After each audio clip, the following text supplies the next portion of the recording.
Hello, welcome to my first ever January review. Did anybody ask for this? Does anybody want this? Probably not, but I'm gonna do it anyway because I'm 26 years old. I can do whatever I want, and the internet is for fun, and I'm gonna have fun. All right.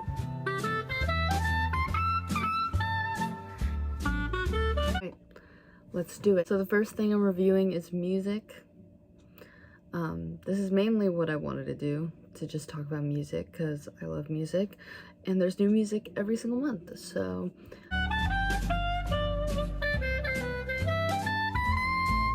I'm just gonna start talking about EDM first because I'm really in the EDM scene. I think EDM really became a part of my life in 2020 when I went to my first ever rave. The first EDM piece that I'm reviewing is Cartoons by Tape B. If you don't know who Tape B is, he's this guy who's coming up. I would love to see him, but he only ever plays in the East Coast, and his stuff is a lot of like old school rap mixed with EDM, mainly dubstep as well. I fucking love that shit.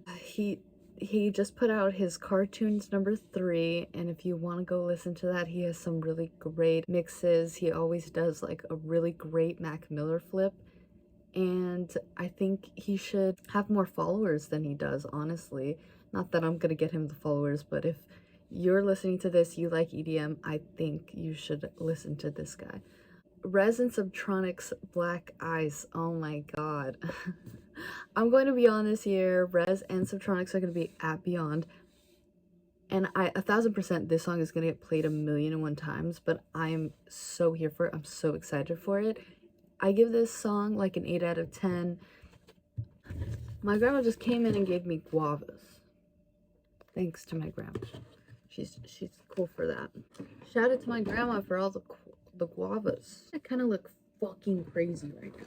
You can probably tell I haven't done my makeup in forever, which is so funny because I wanted to be a makeup guru so bad at one point. I was gonna do a hair reveal before, but I honestly can't stand the way I look without my hair. I'm sorry. I'm too conceited. I care too much about what I look like. But yeah, I'll review the hair dye that I used later. On to more mainstream stuff, not EDM, and I'm gonna have a bite of my guava. Lego Ring by Faye Webster and Little Yachty. Not a collaboration that I thought I'd ever see in my life, but it actually ended up being very good. It's a little earworm that you listen to every once in a while. At least that's how it is for me. And I thought that Little Yachty's auto-tune would be really bad. On this song, it's actually very good. I was pleasantly surprised by this song. That's all I'll say. I give it like a 6 out of 10. Peso Pluma and Kali's song. You better believe that I'm in my... Ooh, when Kali comes on, I get into a little feeling myself era. So, and plus I love Peso Pluma, so I'll give this one a 7 out of 10. It's not one that I come around to a lot, but because it's on like TikTok and all those other ones, it's a good, again, an earworm that you can listen to. Ariana Grande. Ariana Grande is so back, bitch. We don't have to talk about all the drama that she's been in, okay? Because she came back. She came back.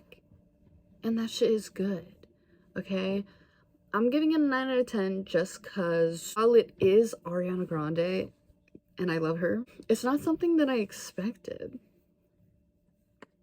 I mean, it's definitely in the same, like, lyrically, it is definitely something she would write. Musically, I was very, like, surprised. Especially the part where she goes, like, she's singing, but, like, the music is kind of, like, you can hear the music more than her voice. I did not expect that. There's not a lot of songs in her repertoire that's, like that. Mainly her voice is at the forefront of her music, so I was so, like, taken aback when I heard that part of the song. and in the music video she's like pretending she's Glinda, waving her little wand. I was just like, okay, all right, okay, we get it. You're doing musical theater. It doesn't matter what I want, but mainly I think that I'm just happy that she's back. So it's a 9 out of 10. It's just a little bit something that I didn't expect. But I guess that's the great thing about it too, is that it's something I didn't expect. Next is the Coachella lineup. Okay, let's talk about it.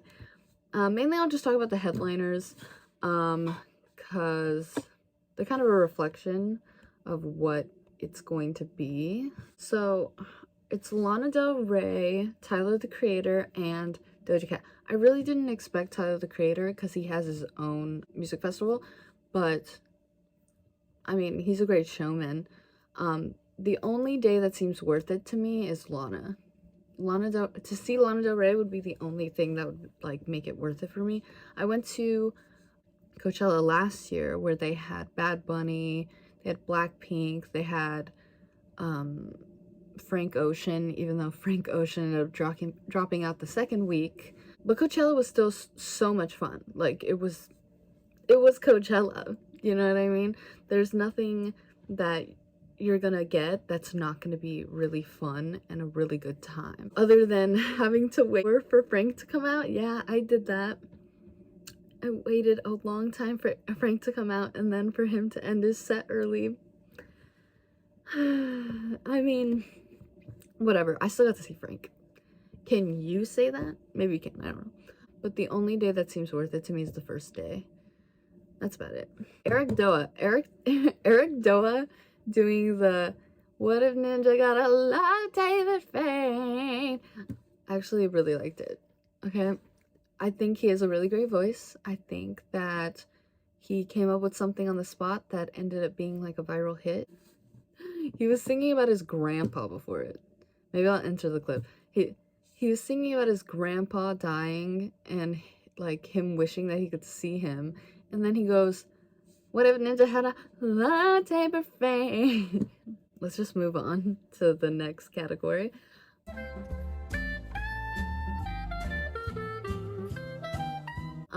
Stanley Cups. I don't give a fuck about Stanley Cups. I think they're okay. I heard they have lead in them, maybe. It's speculated that they might have lead. I'm gonna give them like a 3 out of 10. Mainly because the craze for them was annoying. The idea of other people talking about it was annoying. It all was just kind of annoying. Sunny Angels. Love them. I'll insert the photos of my Sunny Angel. So cute. Love them. And I hope they continue to be a thing because, I mean, I loved Cupid babies when those were, I mean, not when they were a big thing, but I loved Cupid babies in general. And now the resurgence with Sunny Angels is like 10 out of 10. 10 out of 10. Skims. The campaign with Lana Del Rey. Am I a Lana fan? Am I a Lana fan? Pull up in the heart-shaped box. This is Lana's world, okay? We're just living in it. The campaign was the smartest thing I had ever seen in a very long time. Like, that is advertised and done right. When Skims finally dropped that shit, it crashed their entire site. Yeah, it crashed their site. And now I'm just gonna wait for the craze to die down for me to get my hands on something. Emmy's red carpet looks. I don't care about the Emmys. It's gonna be torture to talk about this. I just know that I like the bear and the beef, and that's it. And you know, people wore like flower themed. It was cute. Jenna Ortega, Jessica Chastain and Selena Gomez were like probably my favorite looks. That's about it. Marc Jacobs bleach. That is this. It is not bleach, but it is what they named their hair dye, bleach. It comes in a glass tub. And there's actually a lot of product in there. I'll probably be able to use it for like the foreseeable future. And it still looks pretty good. I've washed it like twice. I washed it twice and it still looks great. It was more intensely like colored when I first did it, but it's not as faded as I thought it would be by this time. Kind of just like the way the box looks. Oh my god, it's like a glass jar. This thing is huge. It's like, oh my hand. Everyone looks at me and was like, kind of like the way.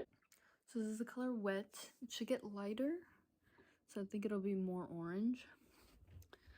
I'll show you in the light. And you can see the little of my bangs, because a little bit of my bangs is blonde. I didn't use a lot of product as well. Not too much of it. It's actually very, it's gonna last me a while, because that's how much we used. We haven't even, like, I don't even see the bottom yet. So therefore, I think this is gonna last me a while. So out of breath. So out of breath because I'm tired. I'm gonna go get some Chick-fil-A. Bye. So I'm happy about the color. I'm glad to have just a change, I guess. This is my first luxury item that I've ever bought, and I'm thoroughly impressed. I'm thoroughly impressed by the quality, and what's nice is that I'm gonna have a luxury item on me for a long time. Something that I don't really necessarily need to take off for a while. And once it runs out, I'm gonna use like the glass tub as like something to hold jewelry in. So it's useful all around. My new Squishmallow. Squishmallow. This is her. Her name is Amelie. She's named after one of my favorite movies, Amelie, and she's like a strawberry milk. So cute. It's a 10 out of 10 for that. Movies and shows.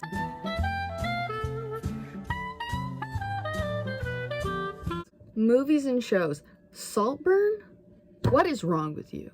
What is wrong with you if you like that fucking movie? I'm just kidding. I liked it.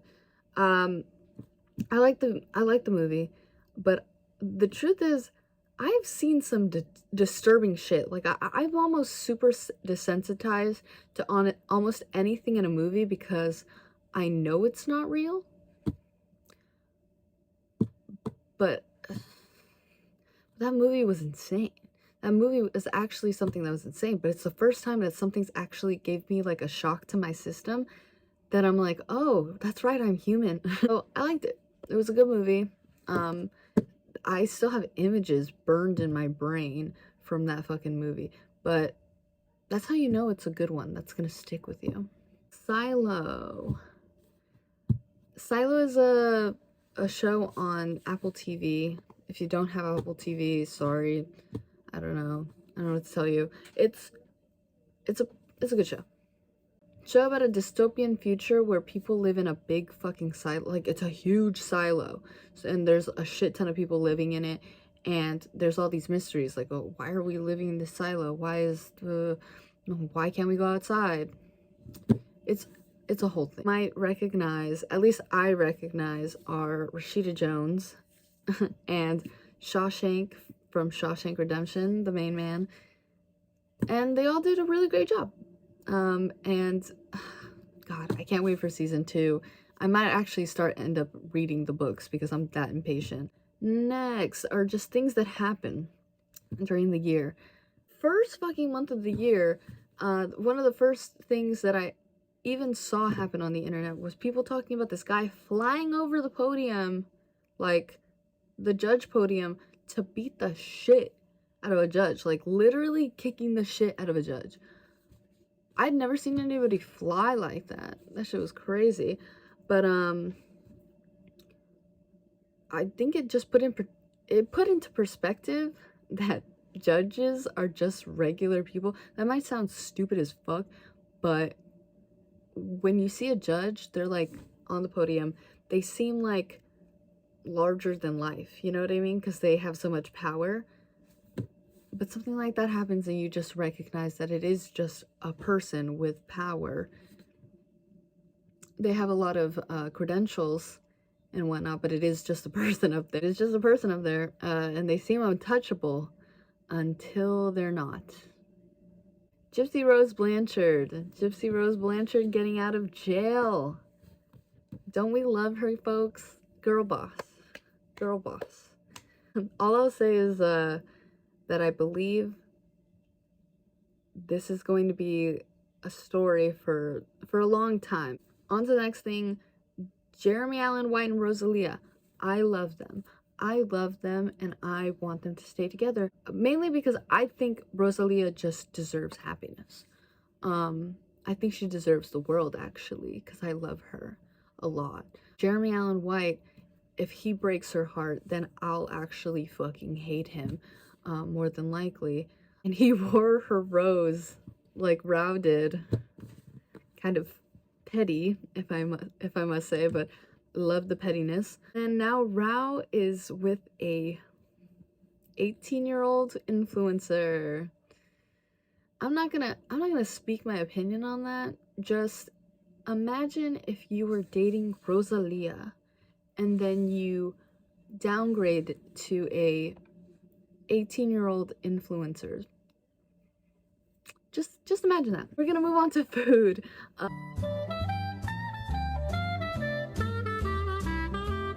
I went to Monty's Good Burger and I reviewed food. So I had to park really far from where it's actually at, but I had a feeling it was gonna be like that. She was like, yeah, me too. Like,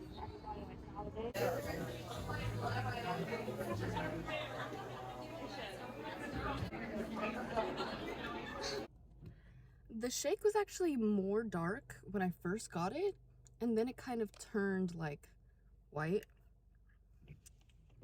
But it's actually really good. It's like supposed to be like chocolate cake batter or whatever. And I'm saving some for my friend to try. But I also had some fries and a burger. And I was like, oh, like, I'll just try it. And then she was like, do you want any sauce? And I said, well, what do you like? And so she was just like, she said 2 options. And I said, yeah, I'll get that. I was like, I guess she just chose whichever. But I thought she was going to give me both. It's okay. She probably was just like, oh, well, I was nervous anyway. And then all of a sudden, I'm like standing there, I'm waiting for my order, which she had to call me back because I forgot my little card thing. And tell me why I see Maddie Healy pass me so casually. I was like, huh? I was like, what the fuck? I don't know why I didn't expect him to be there. I know he's like with Gabriette, but like I was like, what? That's really him. So this is vegan. I didn't even realize until like right now. I just remembered right now that it's vegan. It's actually very good for a vegan shake. So if you're 100% plant-based. The sticker is so cute. They made her into a little character with her little rats. It's so cute. I love it. I don't know where I'm gonna put it, but I love it. I don't think the food deserved or should have been $30, but the entire experience was $30 worth. To see Gabriette, I got to have that shake. That was pretty good. I actually did really like the Gabriette shake. I might just be biased, who knows. And I got to see somebody who was legitimately so huge when I was in high school, Maddie Healy. All in all, I think good experience. I just wish I would have found closer parking. That's about it. Books.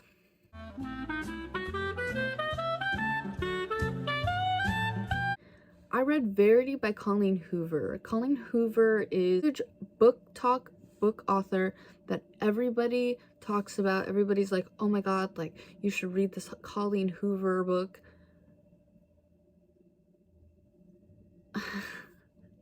It's good. It's good. The idea of the actual book, so good. The plot was there.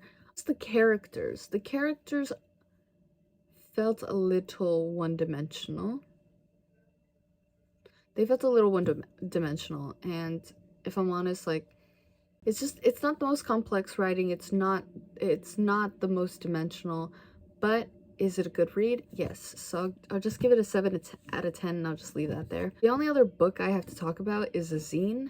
It's The Beds That I've Slept In by Orion Carlotto. I think that's what it's called. Don't kill me if that's what it's not called. Orion Carlotto is this, she's like an influencer, but she's also a poet.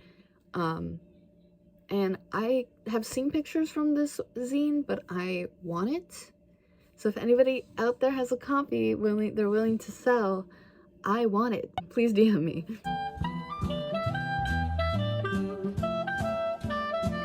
Next is old things that I think should come back. I think that Potential breakup song by Ali and AJ. It came out in 2007 and it's one of the best songs ever created. Okay? And I think the new generation deserves it. I think the new generation should listen to that song because it took too long. It took too long for you to call back. And normally I would just forget that. Except for the fact it was my birthday. My people, I like Renee Rapp right now. I think she is a legendary person. No media training, so she's just out here being absolutely unhinged, which I love. And she's sexy. And she makes amazing music. This isn't the music section, but I just wanted to talk about her overall. But Snow Angel by Renee Rapp, really fucking good. So fucking good.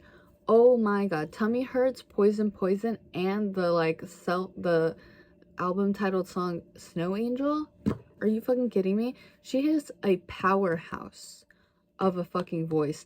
And she has a powerhouse of a personality, okay? So if you don't like Renee Rapp, then we have problems. Next person isn't really a person, it's more like people. It's people that I really love. It's Emergency Intercom. If you don't know what Emergency Intercom is, it's these two people, Enya Mansour and Drew Phillips, and they're just the funniest two people in the world, and they're best friends, and they have a podcast together, and they talk about just sometimes the most unhinged shit, but also the most relatable shit in the whole world. And I love them, and I think they're probably gonna get bigger this year. Let's hope. I mean, they were just on the TMG podcast, so we'll see. And then the last person that I'll talk about is my sister. She's on TikTok. She's cute. She's funny. She's my sister, so of course she's gonna be cute and funny. Duh. She actually blew up on TikTok for having a video where she got tipped like 5 cents. She got tipped 5 cents on one of the tables she was serving. So that was crazy. But yeah, go follow her. That are dropping next month that I think you should look forward to. If you have anything you want me to talk about in the next video, let me know. But the Nike Cortezes that are dropping for Valentine's Day, that I might not get my hands on these Nike Cortezes. Crime. It's a crime to humanity. It's a crime against nature, my nature, and I deserve them. It would go so good with my hair. I don't even give a fuck that I don't have a Valentine's. I just want these shoes. And I also might have a video coming out. I might. I don't know. I don't fucking know. I'm trying to edit this fucking video, but it is so long. I have so much material to work with. So I don't know if I'm gonna make it just super fucking short or if I'm gonna use all of it. We will see once I post it. Once I post it, no one's even gonna care about 2023. Let's be real. I'll leave you with a picture of Zendaya, and goodbye.